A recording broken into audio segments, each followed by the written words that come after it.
Partager sa vie avec un animal est une chose somme toute bien naturelle.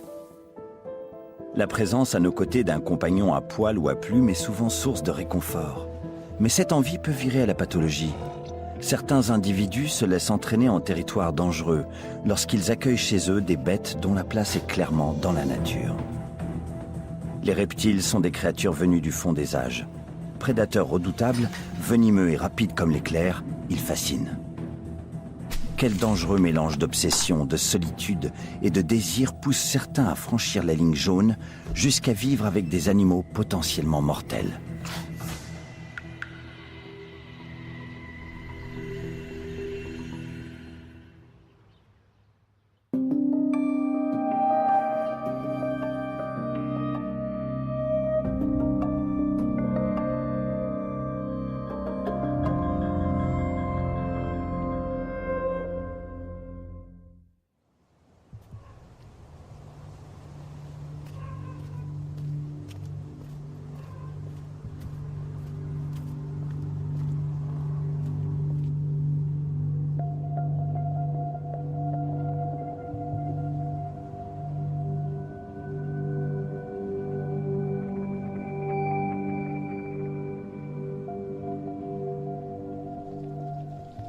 Un jour, Ron est arrivé au boulot avec du sang sur sa chemise. Il a dit que ça venait de la queue de son chat. Sur place, on avait l'impression d'être sur les lieux d'un crime. Une partie de son visage avait été dévorée. La blessure avait été nettoyée, mais la chair du pouce était apparente. Beaucoup le croyaient dingue. Ils ne le connaissaient pas, mais ils savaient ce qu'il faisait.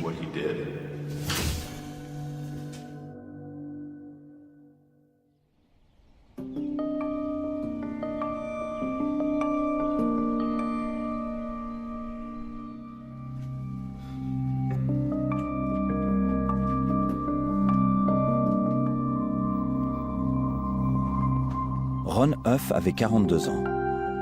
Ancien soldat, il avait travaillé dans le renseignement militaire.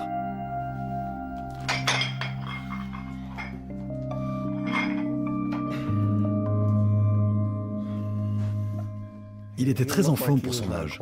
Quand je l'ai rencontré, il avait 41 ans et sa condition physique était excellente. Il disait qu'il était capable de soulever 180 kilos en développé couché. Et il suivait un régime pour augmenter sa masse musculaire et avoir le moins de graisse possible. Ron Huff vivait seul dans un petit studio des faubourgs de Newark, dans le Delaware. Sa présence était très discrète. Ron était une connaissance. On était voisins, on échangeait quelques mots en allant prendre le courrier.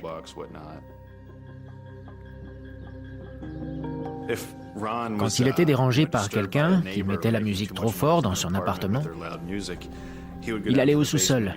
Il coupait carrément le compteur de cette personne. Ça écourtait les fêtes du vendredi ou du samedi soir. Ron Huff ne laisse rien le distraire de sa routine quotidienne.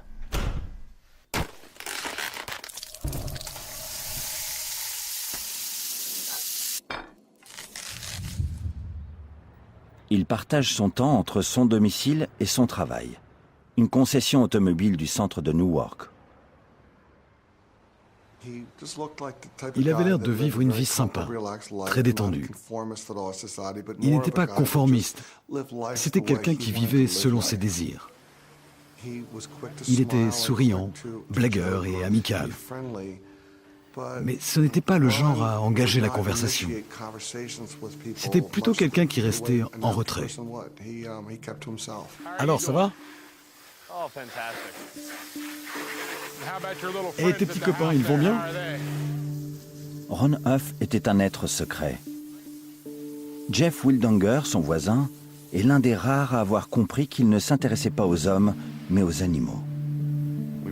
Un jour, devant les boîtes aux lettres, il m'a dit qu'il collectionnait les lézards et que si je voulais, je pouvais les voir. Moi, je pensais que ce seraient des petites bestioles en cage. Mais en fait, c'était des bêtes d'1,80 m à 2 mètres, en liberté, dans son appartement.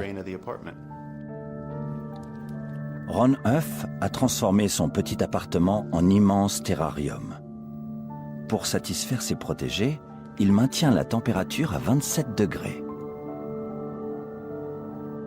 C'était, disons, un désordre organisé. Il y avait beaucoup de choses dans un petit endroit. Pour être honnête, j'ai été impressionné. La première fois que je suis entré chez lui, il leur donnait du poulet cru. J'étais debout en short et il m'a dit de ne pas bouger pendant que les bêtes me léchaient les chevilles, pour ne pas qu'elles se sentent menacées. J'étais très mal à l'aise. Wildonger remarque que les animaux qui occupent les lieux semblent être incontrôlables. Il avait des problèmes, parce que les lézards les plus gros attaquaient les plus petits. Son chat a été attaqué plusieurs fois. L'animal portait d'ailleurs une grosse cicatrice sur l'arrière-train, faite par les reptiles. Mais pour Huff, les blessures font partie de son quotidien avec ces animaux. Un jour, Ron s'est avancé et nous a dit « Vous m'avez demandé si j'avais déjà été mordu. »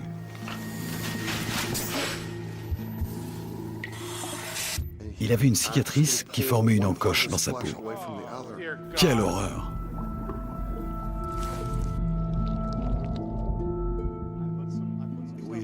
On savait déjà que les varans avaient blessé son chat. Et quand on a vu que lui aussi avait été mordu au pouce, on s'est dit que ça n'allait pas. Que peut-être il ne contrôlait pas la situation comme il le pensait. Ça nous a inquiétés parce qu'évidemment, on ne voulait pas que les choses tournent mal. Ron ne vivait que pour ses animaux. Il leur était entièrement dévoué. Il était là quand il le fallait. Il rentrait chez lui pour eux. Et il en prenait soin.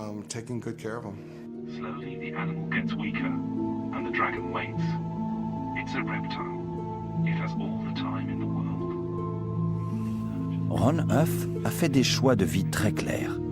Il travaille, se maintient en forme et s'occupe des animaux qu'il adore.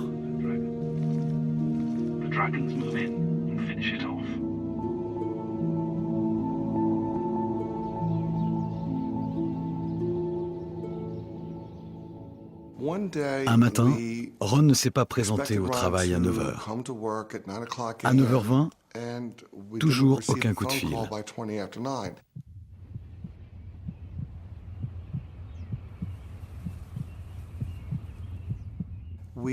On s'est dit qu'il était sans doute malade, et on savait qu'il n'avait pas le téléphone. La journée a passé sans qu'on ait aucune nouvelle. Le lendemain, on a envoyé un employé chez lui pour voir si tout allait bien.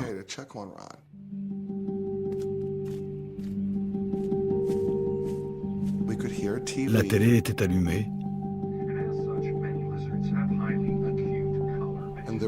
mais personne n'a ouvert la porte.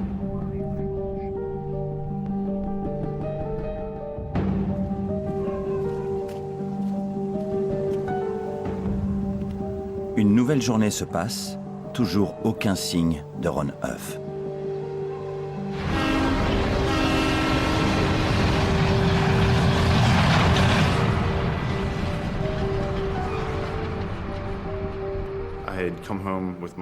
Je suis rentré chez moi avec mon colocataire.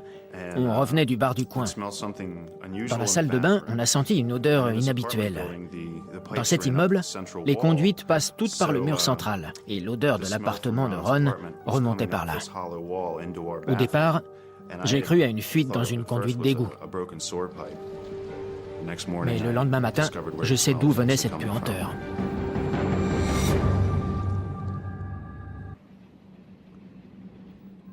Voilà 3 jours que ses collègues et sa famille sont sans nouvelles de Ron Huff. Cela ne ressemble pas à un homme aussi consciencieux.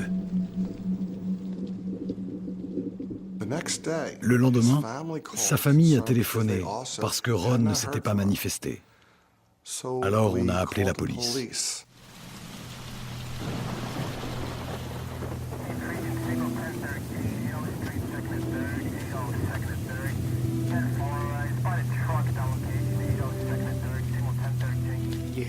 On parle de contrôle de routine, mais la routine, ça n'existe pas. Quand on reçoit ce type d'appel, soit la personne a quitté la ville. Là, on savait que cet homme bougeait peu. Il allait au travail tous les jours, il était ponctuel, il contactait ses proches tous les jours ou toutes les semaines. Le fait que tout ça s'arrête nous a clairement indiqué que quelque chose lui était arrivé.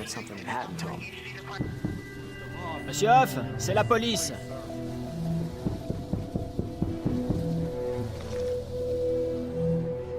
Nous n'étions pas préparés à voir ça.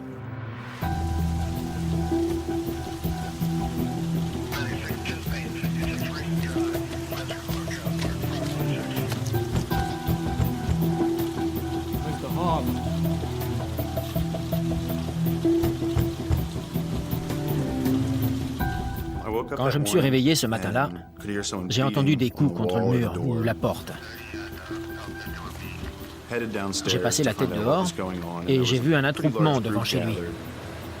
Je me suis dit qu'il avait des ennuis à cause des animaux qu'il élevait.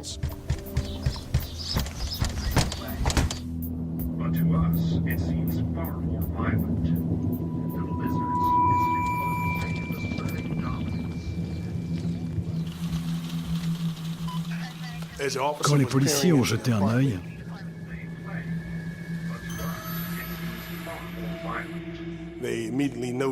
ils ont tout de suite remarqué la présence de gros lézards qui rôdaient dans l'appartement.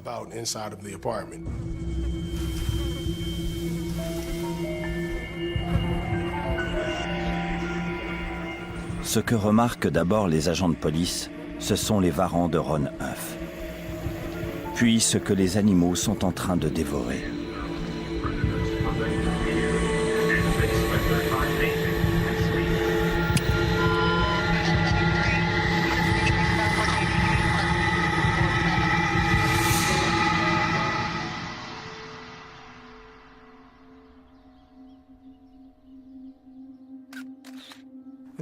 On a été drôlement secoués par ce qu'on a trouvé. Ça a été très éprouvant. D'abord, on ne savait pas ce qui avait tué cet individu. On ne savait pas s'il fallait attribuer la mort à un de ces animaux exotiques. Nous ne sommes pas formés pour savoir quels lézards sont venimeux, lesquels sont dangereux ou pas. Alors les premières constatations ont été un peu difficiles.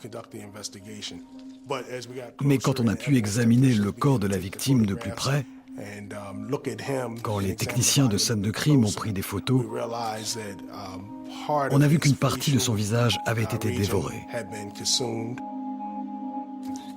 Les parties molles portaient des traces de morsures, ses mains et ses épaules aussi. Jeff Wildanger, l'un des rares amis de Ron Huff, se rappelle cette vision d'horreur. Quand le coroner et le légiste ont examiné Ron, ils ont laissé la porte ouverte. Ce que j'ai vu m'a tellement marqué qu'il a fallu trouver le moyen de m'extraire cette image de la tête. Je me suis dit qu'en dessinant la scène, j'allais peut-être l'exorciser. Il n'avait plus de visage. Ses molaires étaient apparentes jusqu'au niveau des oreilles.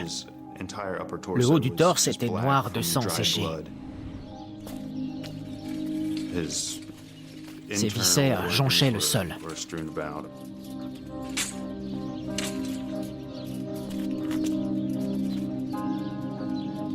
C'était abominable.